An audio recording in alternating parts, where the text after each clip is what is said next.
How did Commander Howard Johnston and his B-12s manage to get all their convoys through the danger zone in the summer of 1941 without losing a single ship? To give credit to one man is not at all to diminish the merits of others who may simply have been less fortunate. It's just that I'm very familiar with the activities of B-12. I served nowhere else during that period, but under the command of a superb officer, Commander Howard Johnston. 14 years later, I still think of him as a peer, not as an older comrade. He was 6 or 7 years older than I was.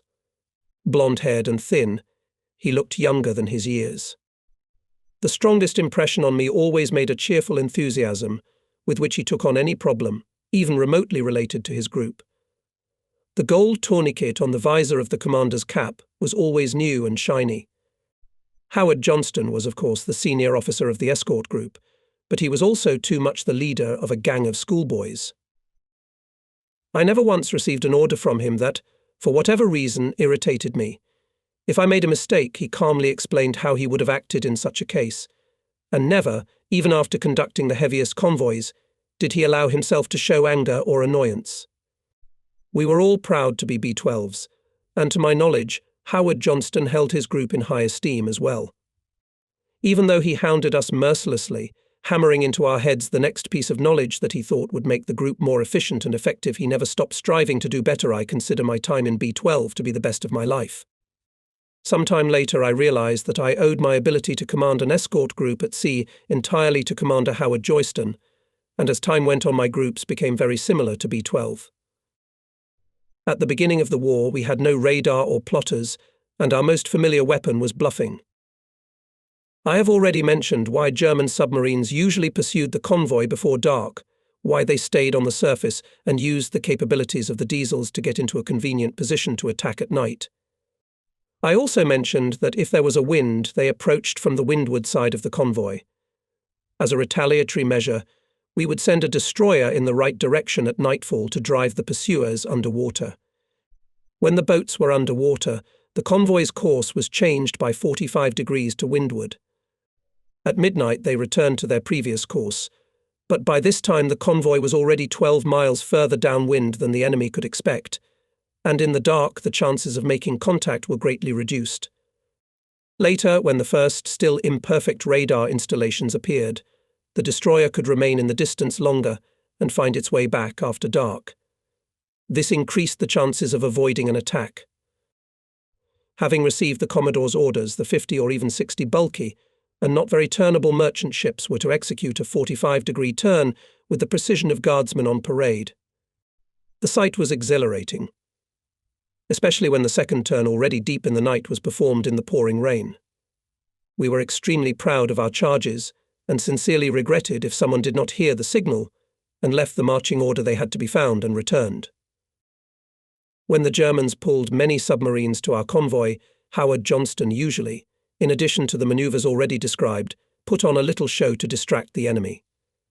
2 corvettes would move 12 miles off the original path of the convoy, and thus 24 miles off its new route, and set off a small fireworks display. Rockets would fly into the sky, imitating signals from a torpedoed ship, flares would be fired, and 2 or 3 depth bombs would be dropped for sound effect. Sometimes a barrel of fuel oil was set on fire and set afloat. The captains of German submarines on the surface, who were trying to locate the mysteriously vaporized convoy, noticed our performance and concluded that that was where the convoy was. Of course, when they arrived at the place, they realized their mistake, but by that time they were already 24 miles away from the actual location of the convoy, and dawn was getting closer by the hour. Now all such military trickery was a thing of the past. Radar and aviation proved to be better and more reliable. It was with their help we were able to move from defense to offense. Now escort groups worked with air support. The seas were sailed by special groups of hunters who, without a convoy to guard, could devote all their time and energy to destroying the enemy. The Germans were swept out of the Atlantic with a broom. They went to the Caribbean Sea and for a while could enjoy complete impunity there, but very soon those remote waters became too dangerous for them. Then the German submarines started a war with the escort ships, and we realized the first round was ours. What was Dienitz going to do? In the German Navy, you don't just become a Grand Admiral. He must have had something else in store. and in the second round he threw punches that were no less dangerous to the Allies than anything he'd ever done before. Personally, I think the second round was a stalemate, with both sides aiming for the only way out but not having enough forces to break through to it. The damage done by Dinitz's subs at this time was not great, but we sailors who hunted these boats knew for sure we were only holding them back, but we were still a long way from completely destroying them. At the end of 1943, Dönitz presented the acoustic torpedo to the world, in 1944, the snorkel, and in 1945, the Walther submarine. As we have already seen, the acoustic torpedo was not a decisive weapon at all. The snorkel was a different matter. Its appearance allowed the subs to go diesel-powered in an underwater position. The air needed to breathe the diesels came through a large air pipe, at the end of which a valve was installed. Prior to the invention of the snorkel, subs could only use diesel engines while on the surface, and batteries for electric motors could only be charged while the diesels were running. Before the snorkel, subs surfaced to recharge batteries for 4 hours every 24 hours. With a snorkel, they might not have surfaced at all. When the submarine fleet surrendered at the end of the war, it turned out that some subs had been underwater for 6 weeks and were even covered with a film of algae, like that which forms on the bottoms of ships in harbours. Using the snorkel, the subs came close to shore and revisited the places from which we had driven them back in the early months of the war. With the snorkels, their speed increased and became almost as fast as that of an escort ship. It has already been said how our airplanes forced the U-boats to submerge, after which the latter saw almost nothing in the vast expanse of the Atlantic. But if they passed in an underwater position in areas where shipping is always busy, such as, for example, Portland Bill in the English Channel, Cape Wrath in northwest Scotland or Rathlin Island off the northeastern tip of Ireland, they could not fail to find suitable targets. A submarine is a very expensive weapon, so it is highly irrational to let it cruise aimlessly across the ocean without paying for itself by destroying enemy vessels. With submarines equipped with snorkels, Dönitz achieved only a small amount of success, on the basis of which it could be argued that he was defeated in the second round, just as he had been in the first. But that would mean reverting to a purely defensive submarine strategy. If, however, to operate in terms of offensive strategy, where success is measured by the number of enemy ships destroyed, then the merits of both sides, perhaps, can be considered equal. Submarine Walther, which Dönitz planned to use in 1945, had an engine running on a fundamentally new fuel, hydrogen peroxide, burning with diesel fuel. She could go at 20 knots briefly in an underwater position, and she did not have to stay at periscope depth like a snorkel sub. Assuming the support team arrived within an hour of receiving a report of the sub's discovery, it would have to comb an area of about 50 square miles. Walther's much faster submarine increases the search area to 1,200 square miles. This reduces the likelihood of her detection to pure chance. Fortunately for us, none of these boats were ever commissioned before the end of the war. Nevertheless, there is no question that these are very formidable weapons with great potential. Our designers did not slumber either. New anti-submarine ships, such as the Castle-class corvettes, for example, were as similar to the first anti-submarine trawlers as modern guns are to a rifle bow. The actions of Loch Tulla were subject to the skill, intuition, and luck of the officers. The attacks of the Pevensey Castle were controlled by instruments. The Aztec was set about a third of the ship's length from the bow, where the noise of the water caused by its movement was minimal. Its beam went into the water at an angle of about 60 degrees to the surface. If the submarine passed at depths up to 75 feet, contact could be maintained as long as the target was about 100 feet from the bow of the hunter ship. But at the greater depths to which modern submarines can dive, contact is often lost as early as when the target is 100 yards away from the pursuer. Depth bombs can only be dropped from the stern of the attacking ship, creating a fairly significant blind spot that the ship must pass through after losing contact. In addition, the process of sinking depth bombs is not instantaneous. To reach a set depth, they take time, so an attentive submarine captain promptly barely heard the approaching noise of propellers, took a maneuver to get out from under the impact, and has a good chance to change course and move away to a safe distance by the time the bombs begin to explode. To overcome this obstacle, the first thing to do was to keep a constant sweep, so that the officer performing it could detect at any moment the slightest change in the direction of travel of the target. Next, it was necessary to launch the attack while still in contact, that is, dropping the bombs in front of the attacking ship, rather than from its stern. The first weapon designed on the basis of the new principle was called the Hedgehog. It dropped 24 small bombs that exploded on contact with the hull of the submarine. However, the Hedgehog had many disadvantages. The device was complex, too susceptible to unfavorable weather conditions, and the bombs were too small and had almost no chance to destroy the strong hull of the submarine. But at any rate, the development went in the right direction. Its follower Squid dropped fewer bombs, but they became heavier, flew farther and exploded at a set depth. These weapons proved more effective. Prior to the advent of forward firing, Captain Walker perfected the technique of preventing a submarine from evading at the last minute by attacking 3 or more ships, moving in a single line 50 yards apart. The method was extremely successful, but could only be used by support groups that did not need to defend the convoy. Such massive attacks dropped up to 80 depth bombs with only a few seconds between bursts. With a Squid on board, my 30th Escort Group sank the U-1200 with only 3 bombs. The progress in submarine destructive capability is obvious. Unfortunately, similar progress was not observed in the field of means of their detection, and the speed of the attacking ships increased frustratingly slow. We could probably destroy a Walther submarine travelling at 20 knots if we could find it, but finding her, using the ships we had at the time, was purely a matter of chance and luck. I confess I was glad that victory had spared us the necessity of attempting it. This was the general outline of the development of new equipment and weaponry on the opposing sides fighting the Battle of the Atlantic. At times the advantage was in the hands of one side, at other times in the hands of the other. Now, looking back, I can say with confidence our scientists and military engineers were able to develop effective countermeasures against the new weapons used by the enemy. There were times when the information about a German submarine chasing the convoy caused only misgivings among all the officers of the escort engaged in its protection. At the beginning of 1944, such news was greeted with delight. Now we had an opportunity to destroy another enemy. We were given a formidable weapon, and we were confident in its effectiveness.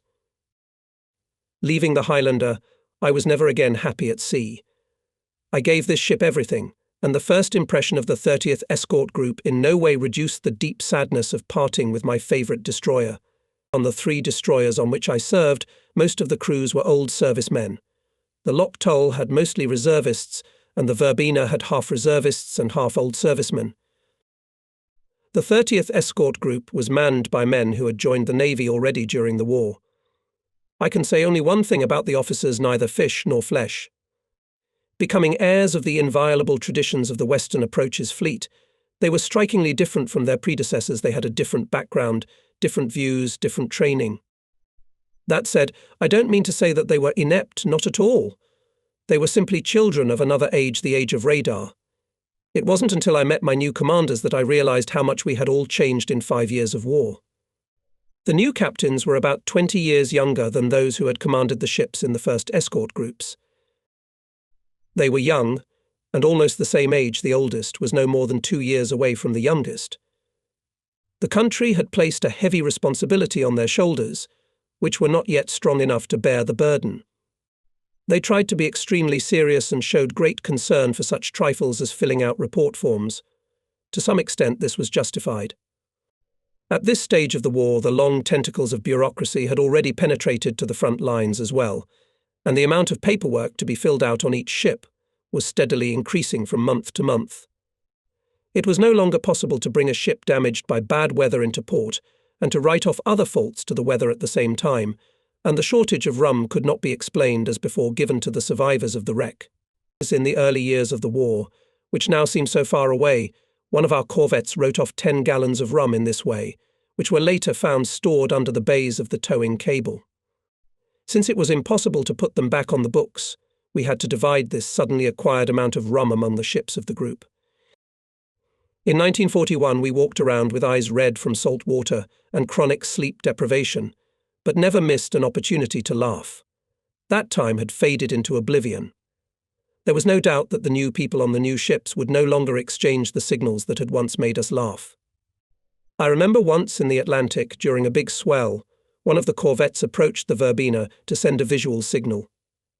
Rounding the convoy, the corvette jumped out of the water, partially exposing the bottom, and we did not miss the opportunity to semaphore him, "I see your dome." The reply was instantly given, "It is tactless and immodest of you to mention it." To be fair to my new group, I want to admit that some of the blame lay with me as well. I began to look back more and more often, and each time the past seemed more and more appealing to me. We lived at a very fast pace, never spared ourselves, and that must be why we burned out early, older than we really were. But there were other fundamental differences between me and the current generation of officers. I don't think any of the officers of the 30th Escort Group thought of a watch without radar. I don't argue, in many ways thanks to this useful device we managed to break German submarines. It significantly reduced the load experienced by officers, but at the same time its appearance became a kind of Rubicon in the life of each of us.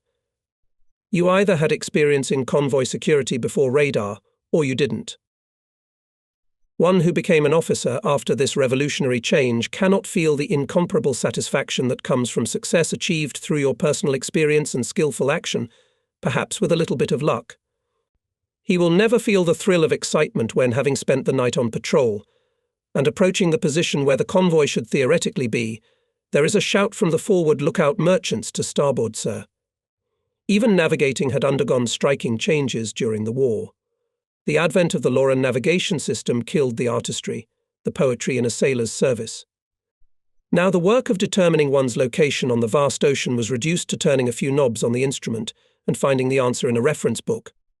Yes, the sailor's life became simpler, but for this simplicity he paid an incredibly expensive price. He will never know the joy of going exactly to the intended point of shore after endless cloudy days when he never managed to see the sun and stars. It's easier and more accurate with instruments, of course, but I bet it's more fun without them. And people were different. They were products of their time, in which petty officers and sailors were distinguished not by experience and strength of character, but by the level of knowledge and education. I don't think there was a single person in my new group who, like the sailor and stoker from the Verbena, would have preferred to crawl on all fours to the ship, but not to be late for sailing. The new men either would not have brought themselves to such a state, or, if such a mishap occurred, would not have given themselves the trouble to think of returning.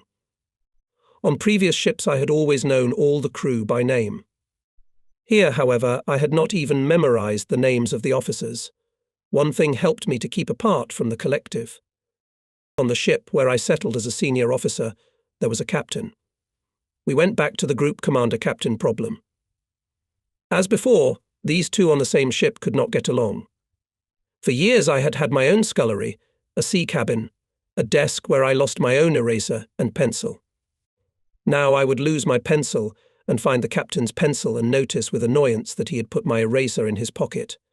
To make life even more difficult, the ship had its own navigator, and my headquarters had its own. We all had to use the same navigator's desk. By the way, it is curious that sailors always tend to listen first of all to the opinion of a senior officer on a ship commanded by someone else. I think this is due to the well-known admiral complex. But although the commander of the anti-submarine trawler group and the senior officer of the escort group do partially perform the functions of an admiral, one should not lose sight of the fact that the working quarters of a real admiral and his staff are very isolated from those where the commander of the flagship and other officers work. If they had to work side by side, friction would be inevitable. I genuinely feel sorry for my captain, and I feel sorry for myself as well. Nevertheless, no matter how deep my regrets are, there is no doubt that without radar and accurate navigational instruments we could not have gained superiority over the enemy, for we were now confronted by improved submarines operating close to shore and using snorkels. One thoroughly brazen German even torpedoed a merchant ship. You might say, at our door it was just about to enter the mouth of the River Foyle. The 30th Escort Group went out to sea in search of the impudent. Working close to shore is not at all easy. It is necessary not only to ensure the safety of all the ships of the group when manoeuvring, but also to constantly examine the echoes marked by the ASDIC. Near shore, hundreds of contacts. are usually noted old shipwrecks, underwater rocks, and fast waters. If we conclude that the marked contacts are not submarines, they should be mapped. If, however, we find something new in waters where we have already worked, it is logical to assume that this new thing is a German submarine. Unfortunately, in places with fast currents, many contacts actually turn out to be ordinary whirlpools. The turbulent movement of water caused by the changing direction of the current during tidal action adds much confusion. During the first patrol with Squid, we attacked one of the contacts, which turned out to be the wreckage of a tanker carrying high-octane gasoline. From the explosions of our shells, gasoline ignited, and the ship turned into a huge fire. The height of the flames reached 200 to 300 feet. Fortunately, the captain was able to command full ahead, and we were able to move away in time. Only the paint on board was burned. This incident frightened me even more than the loss of the Warwick. By that time I had been commanding ships without interruption for 5 years apparently. Fatigue was beginning to take its toll. But I was stubbornly looking for the enemy submarine. The Germans were going to pay me for the Warwick. I was determined to hold out until I had sunk at least one. We patrolled the northwest approaches to St. George's Channel for 2 weeks, after which we returned to Londonderry. I went to the Commodore, informed him of my difficulties, and met with complete understanding. I asked to be allowed to remain captain myself, but to be given a secretary to do the paperwork. He agreed, and as the new corvette needed a captain, the captain from the Pevensey was sent to it. So I didn't feel guilty that it was my fault he lost the ship. The new scheme of command proved much more workable. I had a staff navigator to assist in the management of the ships of the group, and a clerk who stenographed what I said, and then drew up neat reports and accounts. To my great regret, the ship was difficult to control. It lacked the power of the machinery, so its seaworthiness left much to be desired. And since the radar and other new toys created excessive sail, when I reduced speed to investigate contact, the corvette was carried downwind like a rubber ball. It became impossible to keep its nose to the wave.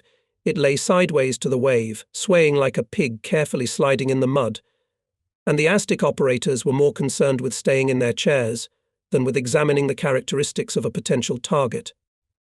Had this corvette had 2 vehicles, and I think that was the case in the original design, they would have made very good hunters. Unfortunately, they were all built with only 1 car. The Pevensey Castle was twice the size of the Verbena, but had the same 1,200 horsepower. Its submarine hunting equipment, however, was excellent. At the time, the Germans were operating south of Ireland, looking for convoys where they appeared most often. By saturating the area of maximum congestion with hunter ships and aircraft, we kept them from doing too much damage, but we didn't destroy many of them. There was always a feeling that just a little more, and the Germans would have been able to do much more, because all of our efforts almost no result. The new German submarines, equipped with snorkels and acoustic torpedoes, were as different from the submarines of the beginning of the war as the Pevensey Castle was from Loch Tulla. With uniform levelling up, the bottom line did not change. Only unlimited air support helped tip the scales in our favour. The next patrol area was the southern coast of Ireland. The trip got off to a bad start. We put to sea in the first week of November 1944. No sooner had we left 2 miles from the dock than the helmsman left the helm without informing me. I usually took a pilot to pass a difficult stretch of fairway on the river, but I would never trust him to moor or unmoor a ship. As I passed Londonderry, I heard the pilot order starboard rudder 10 and saw the bow of the ship begin to shift to the left. This was followed by starboard 20 then. The ship suddenly veered sharply to the left almost across the fairway and stopped abruptly, hitting something. I jumped on the compass platform and called down full back. By this time the tide had already begun to ebb. The ship settled aft, vibrated and, as if reluctantly, slid down into deep water. I stopped the cars and sent the XO down to see if there was a hole. He reported over the phone that at first glance everything was intact. At this time I heard a trembling voice. "Helmsman at the helm, sir." "Where the hell have you been?" "In the latrine, sir." "I'll deal with you later." We set a reverse course, docked at the Lysahali oil jetty, and I telephoned Londonderry to send a diver to inspect the bow of the ship. Through the grace of Providence, we hit the only relatively gentle obstacle between Londonderry and the oil jetty. Even the pilot did not know that there was a build-up of tin in this area. Investigation revealed that our very young helmsman had let our very young helmsman hold the wheel to a sailor who happened to be nearby and turned it the wrong way. We arrived in the patrol area on November 9th, having orders to seek and destroy the enemy if they could be found. We were told that convoys would be passing through here, and we were to sweep the area in front of them and be on standby in case of enemy attack. We were also to keep in touch with the patrol planes in case they found anything interesting. On top of that, we could do whatever we wanted: track, scout, sniff out the long-awaited prey. As we began to explore each contact, we found that we were moving so slowly against the ground that even the sleepiest submarine would get away from us without the slightest effort. I believed that the Germans would rather do something than just drift aimlessly at the will of the waves. If they were on the move, however, the Aztec contact would be sustained. So we mostly spent our time combing the area at high speed. If any ship noted a suspicious echo, that ship was to slow down and investigate the contact. The rest of us would close ranks and move on. By the end of the day on November 10th, we had already scoured our patrol area from the west, and shortly after dark lay down on a westerly course. At 10 o'clock I was resting, lying on a bunk in my sea cabin. On the bulkhead above my feet was a radar screen repeater. To see the location of all the ships in the group, I just had to turn on my back. At night at sea we were always in total darkness. Sometimes only very faint red light was allowed. The group of 4 ships were positioned to starboard and port of the Pevensey Castle, 1 ship heading north, and 2 to the south of it. On the radar screen, the ships were reflected as small glowing dots, periodically hitting the light search beam. When the beam passed, they dimmed, only to glow again with their former cheerfulness when it crawled over them once more. The beam moved relentlessly in circles. Hypnotized by its measured, monotonous movements, I fell asleep. The night was calm. The ship rocked evenly. The rotating beam hypnotized me persistently. The ship's movements rocked me to sleep. Suddenly I thought I saw a tiny glowing dot behind one of the ships. Yes, there it was, the instantaneous flash when the beam passed. Instantly waking up, I grabbed the phone and contacted the radar operator. "What's that on our radar on a bearing of about 145 degrees? "An echo. 10,000 yards behind the Porchester Castle." I kept my eyes on the beam. Radar surveyed the space around us, covered by the dark blanket of night. "Yes, sir. A slight echo, but quite distinct. I've never seen anything like it, sir. Conditions are rather strange tonight. Something's happening in the atmosphere. The beam is spreading in a very unusual manner." "What do you mean?" "Don't give me any high scientific explanations. Keep it simple, please." "Today, sir, the echoes can be picked up farther than usual." "Does that apply to all ships?" "I can't say for sure, sir. I think it depends on the particular device." "You mean that normally we can detect a surfaced submarine 5 miles away, but today, for some unknown reason, your device can detect it much farther away. Is that correct?" "Yes, sir." "Thank you. Keep an eye on the echo. It's of great interest to me."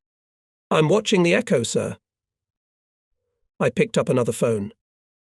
It was a short-wave intercom for talking to other ships.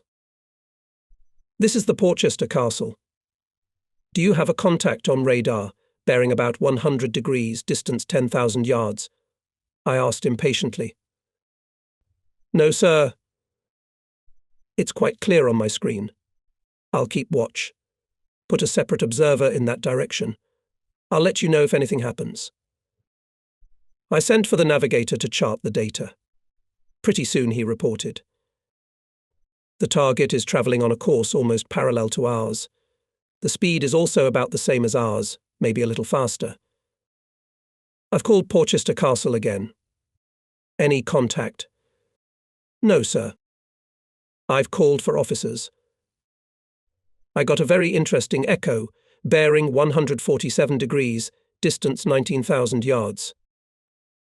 "You should have thought it over." The target was single and small, or it would certainly have appeared on the Porchester Castle's radar. There were no fishing boats, and if there had been a fisherman, he would have been using navigation lights, so the Porchester Castle would have seen him. There seemed to be only one answer: it was a German submarine, which I had been searching for unsuccessfully for 5 long years. And the boat, by the looks of it, promised to be very handy. It was clearly watching us and preparing to attack, thinking we were a convoy. I picked up the intercom receiver again. Ships to slowly form a chain to a heading of 105 degrees to 285 degrees. New course 240 degrees, speed 10 knots. Complete maneuvers within 30 minutes. Previously, they were all at right angles to our course. In the new position, the group's axis will be at a 45-degree angle to our direction of travel. I kept my eyes on the radar screen. The echoes were perfectly clear. I could see the ships starting to reorganize. That's actually how you fight a war, lying on a bunk in a warm cabin. 5 minutes later, I got a call from the navigator. It looks like that echo's after us. I couldn't agree with you more. Perhaps his captain thinks we're a convoy. You know the shortcomings of German radar. He'll only see 5 little blips on the screen, nothing else. The cloud cover is low today, which means the German must be hoping for no aircraft. But why is there no echo on any radar except ours? Anyway, watch and let me know when he changes course. Yes, I would feel more confident if this contact was confirmed from at least one of the ships. I called the radar operator again. Distance? 16,000 yards, sir. The next call was to the navigator. Target speed? A little over 14 knots. I've been called from the Porchester Castle. Confirming contact, sir. Weak, but fairly steady. Should I check it out? No, stay in bed for now. I'll tell you when to get up. I've hailed all ships. I estimate the target, bearing 150 degrees, distance 15,000 yards, is a German submarine. I intend to follow the former course until the target is on a bearing of 180 degrees, then turn toward it together. In this way, the boat will be in the middle of the area to be combed. Good luck. Signal from the Porchester Castle. He's coming towards me. Answer. Yes. What makes you better than the others? Signal from Launceston Castle. Confirming contact. Signal from Kenilworth Castle. I've got him too. I've ordered the group to reduce speed to 6 knots. This should come as a surprise to the enemy, because his instruments will not allow him to notice the speed reduction immediately, so his bearing towards my ship will change rapidly, moving towards 180 degrees, and I was just waiting for that. His bearing was indeed changing quite rapidly, 165 degrees, 170 degrees. The net's abandoned. He's got to hit it. I was determined to get that German. I called all ships. Prepare to turn. Target is on bearing 178 degrees from me, distance 10,000 yards. I've requested the Porchester Castle. Report target coordinates. 230 degrees, 3,000 yards. He's trapped. I relayed to the ships in the group. Turn 180 degrees. Speed 12 knots. Let's go, boys. Then I gave the necessary orders to the bridge of my own ship. I was summoned by the navigator. Will you come to the chart, sir? Not yet. I want to see everything, and I can see it best from here. I'll come up when the boat dives. Looking at the radar, I could see the dot's ships changing shape, changing course. The target was in place. Or was it? I jumped up from my bunk. The target was no longer on the screen. Message from the Porchester Castle. Contact lost. I think the target has submerged. Message from Launceston Castle. Very small target in previous position, possibly periscope 180 degrees, 2,500 yards. Another message from Launceston Castle. Very strange sounds on the Aztec. Could be an acoustic torpedo, I replied. I've already crossed my fingers for you. There's contact at 182 degrees Aztec, Distance 1,500 yards. Should I attack? If you would be so kind. I'll send the Porchester to assist you. And then, to his officers, the Porchester supports the Launceston, Pevensey, and Kenilworth are organising a search around the dive site. There was a deafening underwater explosion. I immediately called Launceston Castle. Was that you? No, sir. The torpedo must have exploded on the bottom. The target is a German submarine. That's right. Message from the Launceston Castle. The attack. The ocean shook with explosions. I went to the bridge. We could hear conversations between the attacking ships. Do you have contact? Yes, clear and concise. Do you smell oil? There's plenty of it around. Do you have contact? Yes, plain and simple, like 2 times 2. When I've finished searching the dive area, I've called in the attack ships. If you're both in contact with the target, I guess we won't attack again until dawn. Perhaps we'll find some people. And then only to the Launceston Castle, how do you assess the attack? It's textbook. I've got everything distance and depth. Target's on the bottom. Mark the position with a buoy. We'll stay here for another 72 hours. The next morning I steered the Pevensey Castle over the German submarine and got a clear picture with the sonar. The boat was undoubtedly lying on the bottom with a slight roll to starboard. I then carried out an attack using our squid. A canister with a hamburger dress was thrown to the surface. There were lots of air bubbles and the surface was covered with a film of diesel, but no people were anywhere to be seen. We remained in place for 3 days, then continued patrolling. After 14 days we returned to Londonderry. After the submarine episode, I was constantly in a strange lethargy, apathy. We rounded Rathlin Island and an hour after sunset came to the mouth of the River Foyle. Here we were met by a strong north wind. The mouth of the river is on the west side of Loch Foyle Bay, and the entrance to the bay is obstructed by a long sandbank called Magilligan Point, which extends like a breakwater to the narrow entrance to the mouth of the river. As we approached the mouth, the waves were beating against our side, and the sandbank on the port side was about a mile distant. Suddenly the bow of the ship jerked to the left. "What the hell are you doing, helmsman?" "The ship's not steering, sir." I immediately called the engine room. "Chief, we've got something wrong with the steering engine. You'd better hurry up and find out what's wrong. Report to me immediately."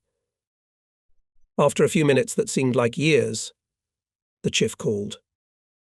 "It's bad, sir. We're going to have to go to manual control. Can I work my way back?" "No, sir.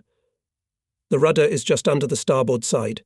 If it gets pressurized, we won't be able to connect the manual controls." "Hurry up. You have very little time." I had hoped to correct the position by turning back, because most single-screw ships then turned stern to windward. But if the rudder was turned all the way to the left, the manoeuvre was useless. All I could do was wait and pray that the chief had time to do what was necessary. I ordered the chief mate to gather the men in the locker with life jackets and inflated mine. Unlike when I had tried in vain to inflate it on the bridge of the Warwick, this time it worked perfectly. I nestled myself in a corner. It was a pleasure to move around in it, and thought. An eye for an eye, a tooth for a tooth, no, it's better not to think about it. Better not to think about it at all. Signal from the Porchester Castle. "Ready to take you in tow." "No thanks," I said. "There's too much on-board rocking to start the towing equipment. Still, I'm touched. We mustn't lose 2 ships. If we get beached, please notify the Coast Guard to meet the swimmers." I took a look and glowed like Aldis's signal lamp. The water was brown and murky due to sand lifted from the bottom. The count was now running into minutes. Finally the phone rang and I learned that the manual controls had been hooked up. No more than a quarter of an hour had passed since the breakdown. Right rudder 30, full ahead. Desperately rocking from side to side, the Pevensey Castle began to move forward. The ships of the group were scattered over a fairly large area. They fought the weather as best they could and awaited further developments. As we crawled through the entrance, They took turns following us. A chief came up on the bridge. "Serious malfunction, sir. There's nothing we can do on our own. We'll have to dock." I was shivering so badly I had to grab the handrail to stay on my feet. I ordered the group to anchor and follow me up the river in the morning.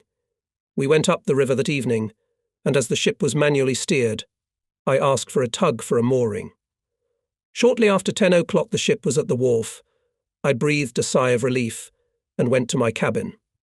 "Well, this is it," I informed myself. "Here we are." And that was the plain truth. I could no longer trust myself.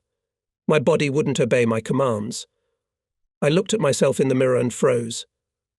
Not so long ago, my friends had told me that I looked too young and unserious to be a commander. No one would say anything like that to me now. I guess the candle had burned out. I went down to the dock and called the Commodore. I had no doubt that even at this late hour he would be there. Max Horton was in the habit of calling his subordinates after dinner. The Commodore was indeed there, and I told him my request. "I've been expecting this for a long time," he admitted. "When would you like to go ashore?" "The sooner the better, sir." "I can have the paperwork ready for you by noon the day after tomorrow." "Thank you, sir." "Come see me tomorrow morning." "Yes. Congratulations on the submarine." I went back to the ship and took a long bath, and 2 days later I stepped off the gangway of my ship for the last time. This was 5 years and 2 months after I had first gone on deck of His Majesty's trawler, Loch Tull. It was much longer than I had bargained for before I was able to leave Londonry. Many urgent matters could have been accomplished more quickly if I had continued to attend to them myself. In addition, I had to fulfill a number of obligatory formalities, passing a medical examination. Although the command knew very well that if an officer was too tired to continue commanding a ship, he must be given a break, or else the case could end in tragedy, it was formally necessary to get medical confirmation. It was an undoubted merit of the Navy that any officer who felt that he could not continue to serve with the same efficiency could come to his commanding officer without fear of being misunderstood. I did not arrive home until the beginning of December. While in Liverpool, I telephoned Max Horton. "I'm very sorry, sir, about the way things ended." "What do the doctors say, Rayner?" 3 weeks sick leave for now, sir. Will you be able to go to sea after that?" "I doubt that very much, sir. As a matter of fact, I'm physically fit, just burned out. Can you find work for me ashore?" "You bet I can. German submarines now appear just off the coast, and my groups often work under the operational control of other units in the fleet in Portsmouth, Plymouth, Rosyth, and even on the Nore. The divisions in the Channel at Portsmouth and Plymouth will, in my opinion, witness the enemy's last desperate attempt to cut our communication with the continent. The local staffers are totally ignorant of the group's capabilities. Not long ago, some cretin ordered a group of Castle corvettes to follow an unrealistic course in inclement weather at a speed impossible for them. Result: 6 damaged Aztec domes and the entire group headed for dry dock. I've just received Admiralty authorization to send a senior escort officer to each unit where our groups are operating. Price will go to Plymouth and you to Portsmouth. Let's see 3 weeks leave." "That's fine. You'll report to the fleet commander in Portsmouth on January 1st. I think you'll need a great deal of tact and patience. And remember, you are my envoy. If you need help, contact the Chief of Staff." The reader can hardly imagine how grateful I was for this appointment. After all, I had to swallow a bitter pill after 5 years of training. I lasted only 2 months and broke down. The chance to do something truly rewarding became the best medicine for me. I had a wonderful 3 weeks with my family. We had a fun Christmas together. I genuinely enjoyed every minute of it after all.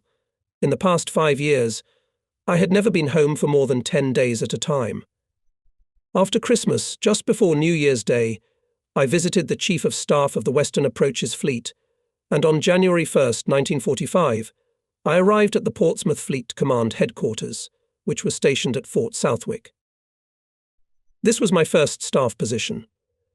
Prior to that, I was constantly on the other side of the gigantic divide that exists between those who walk the ships and take orders from the staff men and the shore officers who plan operations. How many times have I had to give a bad word to a staff officer who, sitting in a warm room where neither snow, rain, nor piercing wind penetrates, orders me to steer a ship down the Foyle River in zero visibility conditions?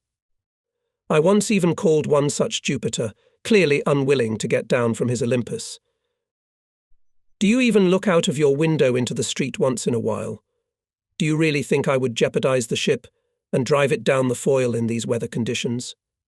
Outside the window, in case you haven't noticed, it's snowing so thick I can't even see the bow of the ship. I'm sorry Jupiter condescended to talk to me, but the ship is due in the Innistrahall area tomorrow morning to pick up part of the convoy from the Clyde. All the other escort ships have sustained weather damage. We won't be able to repair them and put them to sea until a week from now. All right then, with your permission, I'll still wait a few hours until the current is set so that I'm going against it the whole way. Then, if there is no acceptable visibility, I can at least drop anchor and the ship will not be turned around. If that's agreeable to you, I promise to be there on time. We reached a compromise that time. But I remember many occasions when I was quite sure that if I had been in the operational headquarters at that moment myself, I would have made a completely different decision. Now I had to see if I was right at the time. I felt like a newcomer and had a very vague idea of my future responsibilities. Besides, I was from another fleet group, which did not make my task any easier. Too much depended on whether I could cooperate with my colleagues. The first thing I realized quite clearly was that my situation was going to be very difficult. All of the commanders on the staff were career officers, but had temporary ranks commensurate with their positions. All of them were 15 to 20 years older than me. Most of them had left active duty before the war with the rank of lieutenant commander and were given the temporary rank of commander after enlistment. They made a very strong command and were assembled at Fort Southwick for the invasion of Normandy. For some unknown reason, they thought they could handle the appearance of a few German submarines at their doorstep without the help of the Western Approaches fleet. Frankly, I was shocked to discover that, due to my compliance status, I was senior to the commanders at Fort Southwick. This automatically gave me a number of additional responsibilities. I had to take a seat at the head of the table in the mess hall, and most unpleasantly, my arrival meant that one of the officers had to give up his room to me. All these things may seem trivial and petty in time of war, but when a lot of people have to spend all their time together, they willy-nilly have to get along somehow. Friction in one place can put the whole mechanism out of action. After tea, I was invited by the chairman of the Officers' Society. On the way I left my things in the common hall, the question of a room had not yet been settled. "It's all so unpleasant," he sighed, inviting me to sit down. Yes, I can see that I agreed. Let me assure you that I would prefer to avoid any misunderstandings. After a little thought, I said, "Let's reason. Everyone thinks that I am a member of the staff of the fleet commander in Portsmouth, but I'm not. The Admiralty officially assigned me here only to deal with financial matters. In fact, I'm attached to the Western Approaches fleet and have no intention of leaving it. You must admit I can't be stationed here and there at the same time. Let's be clear, I am not a member of this fleet. I'm a guest, I'm here to do some work. For this purpose I need a room, and it is absolutely indifferent to me whether it will be together with other senior officers or not." This solution suited everyone. Nothing had to be changed in the living quarters or at the table. The new duties at first seemed unfamiliar and not too clear to me. The advent of radar completely changed what little I had been taught about staff work before the war. At that time, if ships were sent out to patrol a particular area, it was entirely the prerogative of the senior officer to choose how to carry out the order. Now, with a network of radar stations covering virtually the entire channel, HQ had the ability to plan the movement of ships on a minute-by-minute basis, as well as monitor the execution of their orders. Moreover, they could control in real time the tactical actions of ships at sea. Borrowing experience from aviators, sailors began to control ships in the same way that pilots control fighter planes, directing groups at the enemy. Again, as in the old days when Commander Boyle and I made a joint voyage on the Havelock, I became convinced that he who controls the movement of the ship commands the battle. I always had 3 or 4 groups of corvettes, or frigates from the Western Approaches Group 15 to 20 ships, and Portsmouth's own anti-submarine force 25 trawlers, and about a dozen ASDIC torpedo boats. With this force I had to provide close escort for convoys and patrolling the area. I also had to work quite closely with the coastal aviation to direct the ships to where the submarines were spotted from the air, to make sure that their patrol routes were interconnected with the routes of surface ships. Audrey Parker, the women's auxiliary officer, was directly in charge of the anti-submarine trawlers. I think she was the only woman who made her way into operations.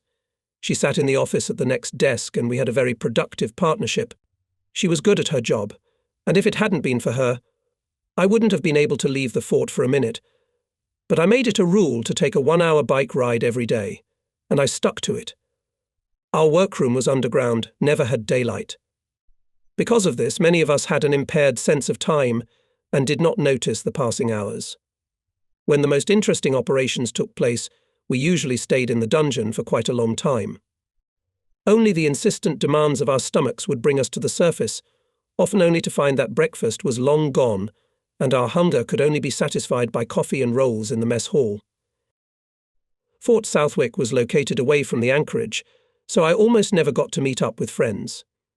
However, when a very old friend of mine brought his captain-class frigate in for repairs, which took time, I did my best to get aboard I really wanted to see and talk. Audrey Parker helped me a lot in this operation. We organised a car and boat so that I could get back to the site quickly if there was an emergency. When the appointed day arrived, I sent a message to the captain to expect me to visit and, if possible, treat me to lunch. Upon calling the signal tower, I was surprised to hear that my message had not yet been relayed. There was a complication. It was so unlike my friend's ship, punctual in every way, even in the smallest details, that I began to speculate. The most probable one seemed to me to be that there had been a change of captain on the frigate. After some time I was informed that the message had been transmitted, and after much hesitation I decided not to cancel the trip. When the boat came aboard, the ship seemed lifeless. No one even came out to catch the end. I climbed aboard with difficulty, and in the silence of the extinct ship I heard the flick of a signal lamp. When it stopped, the captain's head appeared high above the bridge rail. "I'm sorry I didn't meet you," he received the message. "Come up," what I exclaimed. "That way? That high up? What happened to your cabin?" "I'll tell you when you get up there." With these words the head disappeared. Panting and panting, for lack of practice, I climbed up. I didn't see a soul on the way up. "Where did you put the team?" I asked, sitting down on the compass platform. "They're on vacation." "What, all of them?" I exclaimed. Yes, he nodded, remaining extremely serious. "You see, I let half the men go before the 10th, and the other half from the 10th. But I didn't take into account that those going on vacation today will want to leave early in the morning, and those returning won't arrive until late in the evening. So I'm on my own for now." "Is that so?" "Yes, that's right." "Well done. What else can I say? So we'll have our lunch here, on a patch of land, open to all winds, and the captain will keep a signal watch."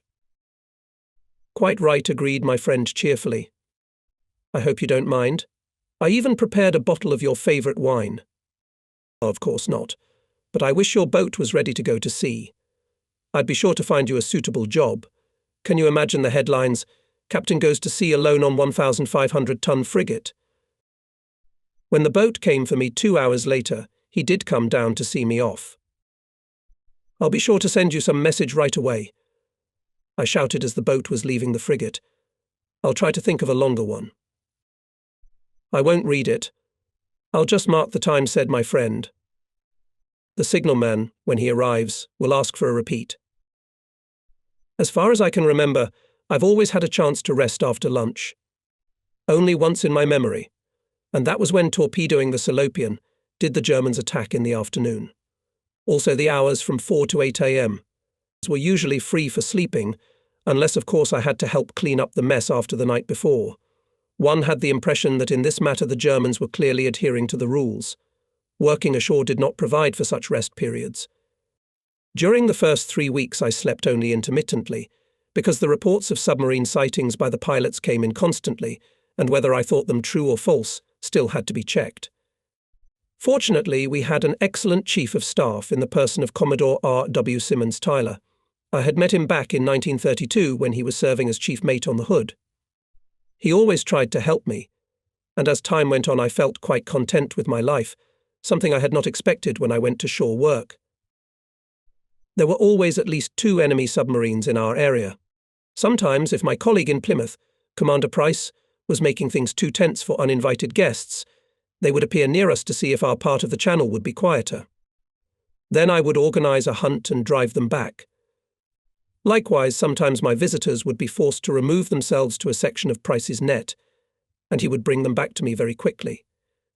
We employed about 40 ships and 4 airplanes to constantly search the area from Dover to Portland Bill for German submarines. But in 4 months we only managed to destroy 2 submarines. One we sank after she attacked a merchant ship. The other, detected from the air, was driven into a minefield. On top of these not-so-impressive successes, we lost 4 merchant ships in the same period.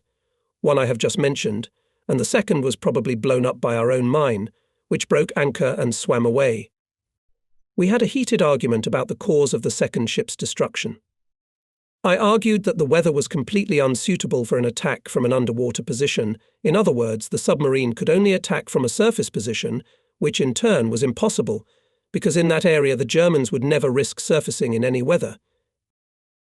We were quite close to London, so we were often treated to surprise visits from all sorts of high-ranking officials and military men who wanted to know what a command post like ours was like, as well as to learn some of the details relating to D-Day. When the merchant ship was torpedoed and we sent ships out to hunt for the submarine, one of the delegations was just at our place. The officers arriving that day were from the Polish Navy.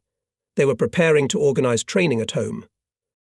Neither the sinking of a merchant ship nor the detection of an enemy submarine from the air caused us much fuss. We were experienced enough men and just did our job. 2 escort groups covered the convoy. One was sent out to search, and another was dispersed on the edge of the area of possible enemy location. The German boat was quickly detected and destroyed.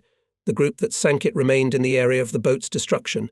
Sailors from the sunken merchant ship were brought aboard and taken to the nearest port. Another group went out for patrolling. All in all, it was business as usual. A day that had not started well had ended in success, but our guests were shocked. Later, one of them said to me, "You English are murderously calm. I don't understand you at all. You have no excitement, no gusto." He waved his hands, unable to find the right word. "It's unnatural. A ship has been torpedoed. There's a woman officer sitting at a table with a map. She's got legs you can't take your eyes off, and she's putting a red dot on the map. And yet she's perfectly calm. Nobody raises their voice. You write orders. Ships move on the map and on the sea. And again, no one worries. The woman sits calmly, crossing her marvelous legs. The German submarine is destroyed, and the woman continues to sit in the same posture, as if nothing significant had happened. And you suggest I go for a drink. You English are the most dangerous people on earth. You cannot be fought." I must admit I was amused by my guest's emotion. "After us, you're going to Liverpool, aren't you? There you will see a similar command centre at Derby House, but it's much bigger than ours. They've got the whole of the North Atlantic under their control. They don't have a map on a table like we do. It's huge and it hangs on the wall. To mark the position of a boat on it, the servicewomen have to climb up a ladder." "Girls climb ladders?" he wondered. Yes, I smirked, catching the bizarre twist in his thoughts, but they wear pants. The first time I was in a headquarters where there were officers of both sexes, and in equal numbers, I wondered at first how they could work together. My bewilderment was further increased when, after the conversation I have already described with the president of the local officers' society, I was given a room on the side of the fort where the junior officers and women of the Women's Auxiliary were quartered. I was curious whether there was another country in this world where such a thing was possible without subsequent trouble. For, leaving aside the fact that the ladies occupied the bathroom considerably longer than it takes the average individual to wash his own body, they were excellent companions. The feminine hand made their rooms something more than the usual hole in the ground equipped with a standard dresser, closet and bed.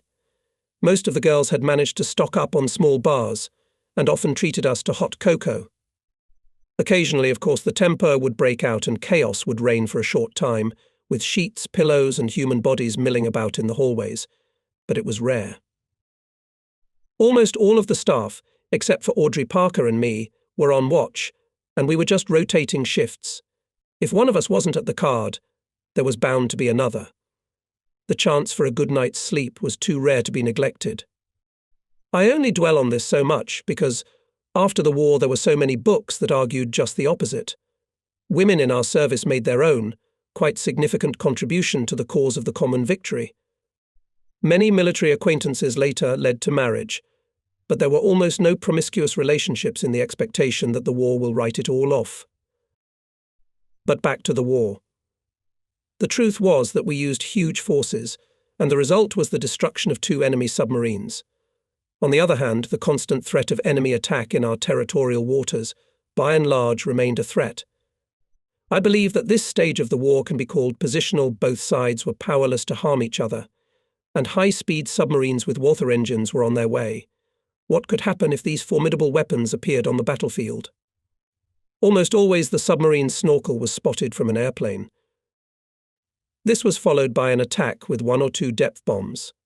Almost all reports of submarine sightings came at night, and a night attack by an airplane on an enemy submarine is nothing more than a warning you are detected.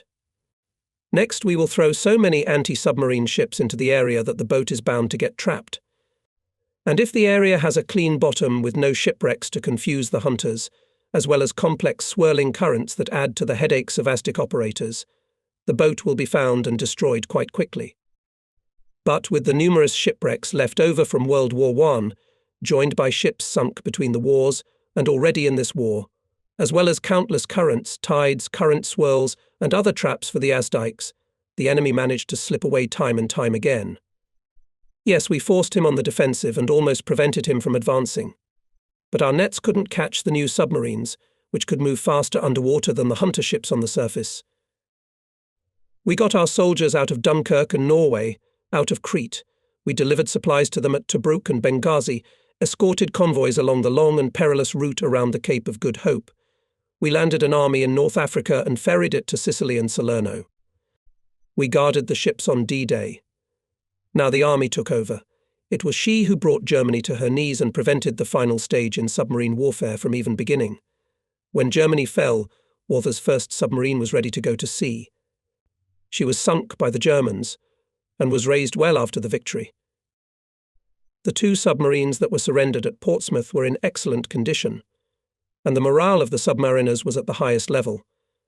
They evidently hoped that if the war had lasted another 6 months they would have been the saviours of the fatherland. Although their hopes were obviously unfounded. Germany was finally defeated.